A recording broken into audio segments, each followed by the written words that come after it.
رکوع کیسا ہے؟ قیام کے بعد ہوتا ہے رکوع. رکوع میں شرف زیارت کی اجازت مانگی.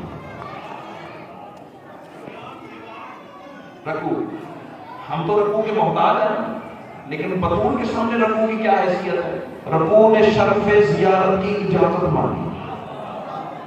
نہیں شاید میں سمجھا نہیں سکا، شاید میرے پہنچانے میں کمی رہ گئی. چونکہ رسول کی کریمہ بیٹی تھی نا، صفت شریف، چونکہ سیدہ کریمہ تھی نا، جھک کر رکوع کے سر پہ دست شفقت پھیرا.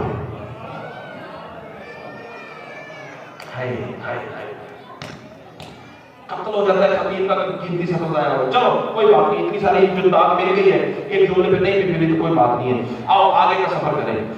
قیام کا سلام تمام ہوا، رکوع نے اپنی تسبیح کو سیدہ کے مصلی پہ نچھاور کیا. اب اللہ کرے زبان وہ بولے جس کا بولنا حسین کو اچھا لگتا ہے. تو پھر کیا ہوا کہ ماسل نور ایک مشکات نے پھر مصباح المصباح فی زجاجہ کے کشکول کو سیدہ کے قدموں پہ رکھ کے سجدے نے تکمیل پنجتن کے دیدار کی خیرات مانگ لی. اللہ اکبر. اب سجدہ بطول سے مانگ رہا ہے حسین کے دیدار کی خیرات. اس سے پہلے کہ تم تھک جاؤ، میں نہیں چاہتا کہ تم تھکا